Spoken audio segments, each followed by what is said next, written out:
Every time I get in my car lately, it feels different, like something's changed. The seat's too close? Or there's a brush on my seat. I don't even brush my hair.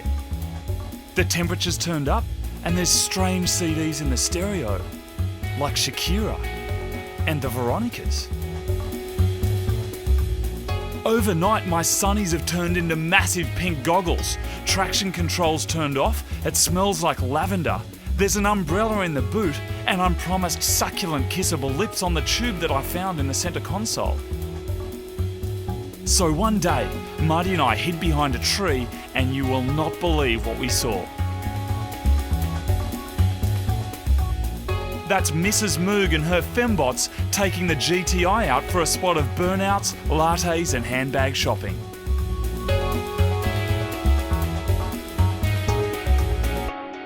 Hopefully if we mighty mod her ride, she'll stop taking mine. This is Mrs. MOOG's 2000 model Mark 4 GTI, and she has no idea we've taken it for the day. Over the next 8 hours, Marty and I are going to transform it with a newer looking Mark 5 Golf GTI style. First stop is AGR Tyre and Wheel Centre.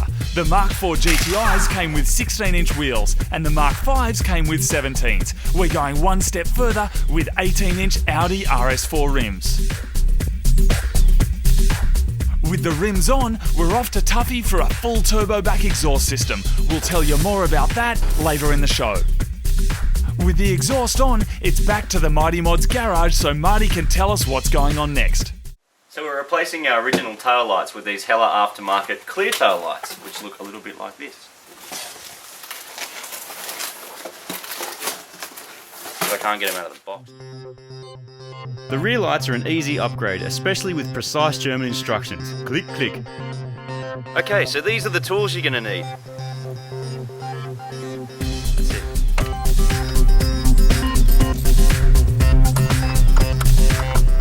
Now there's 3 nuts to take out, and there's one very sneaky one that we only just found. It's down here. So to get access in the Golf Mark 4, yeah? With the 3 bolts out, you can unclip the power and the whole thing lifts straight out. So the original lights come with 10 watt globes in one of the tail lights. We have to replace them with these 5 watt globes to keep the temperature down.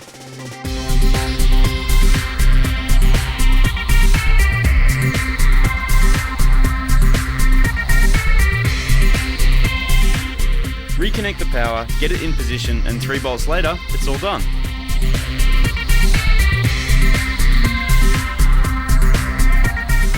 So we've gone from this to this. Okay, now onto the other side. If you want to see an example of polite German design, check this out. They give you room to put your socket. Now it looks like a bit of water's got into this back tail light, which is pretty common, and started to corrode some of our lights, which is why it's been blowing tail lights. So we're going to clean that up and reseal it, and it should be good as gold. With the electrics all cleaned up, it's ready to go back in. Tighten it up and test out the lights. The lever's on the other side, dude.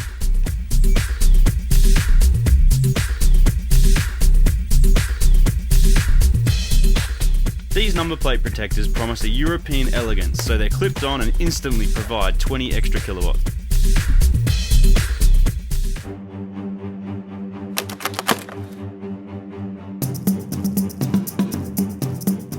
We invested in a hydraulic jack after destroying 2 jacks earlier in the day.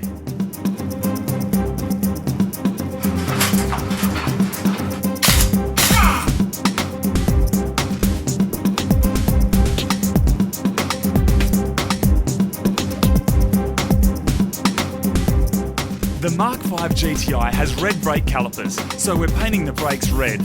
We've done a whole video on this, so check out episode 10 for step-by-step instructions. We did 4 coats in total, then waited for them to dry.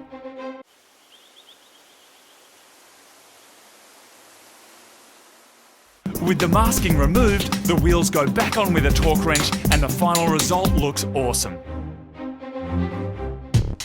We've had another delivery. Off with the bumper, Marty. Undo the hex screws along the top of the bumper and in the wheel arches. You'll need to turn the wheels to access the screws, and remember to remove the temperature sensor on the front left-hand side. It should look something like this.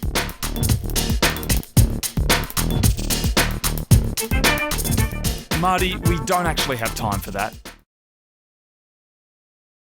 You can see our do-it-yourself front mount install in episode 8, but today we're updating the lights with black smoked projectors with angel eyes.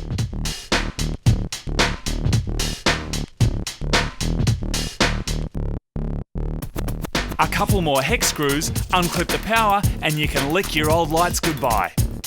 These new lights connect to the original Golf headlight loom, but there was no instructions on how to wire up the angel eye circuit, so we had to work that out for ourselves.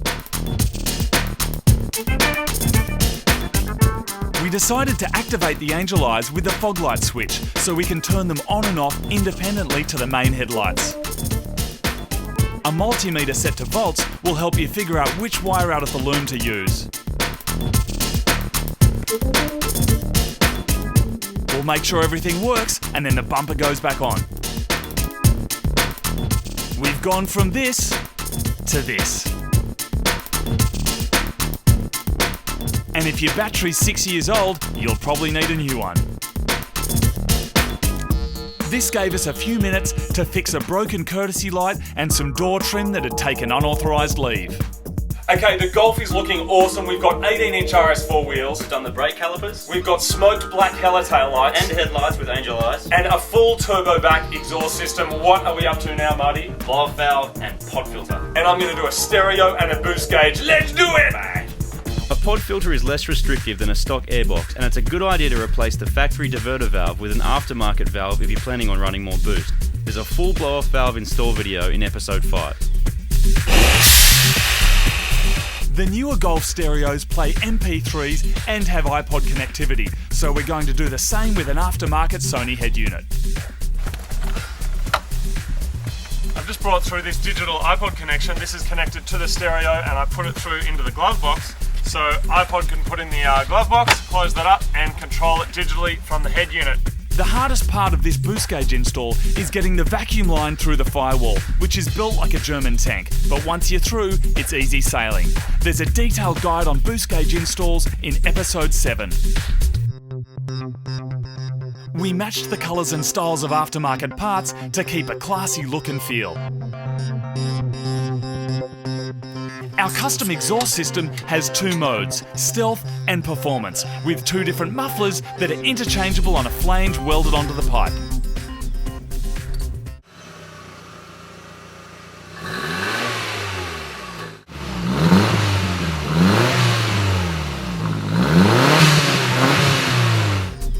Next up a detail. Check out episode 16 for full instructions.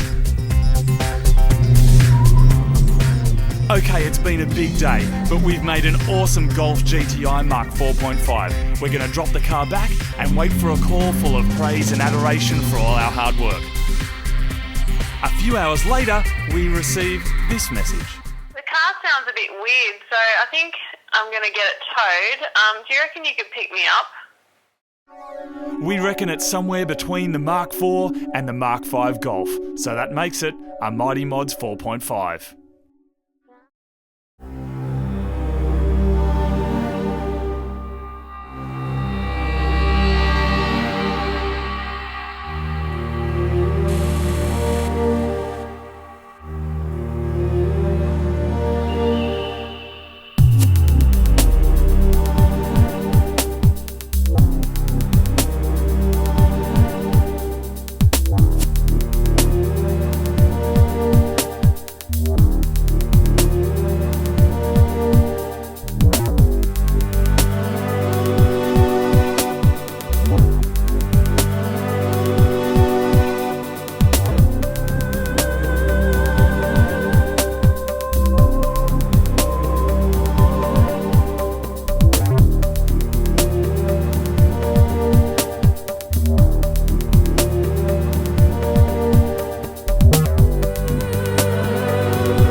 been mammoth. Is that a word? Mammoth is a word. Like with tusks. Big elephant thing. A big prehistoric beast.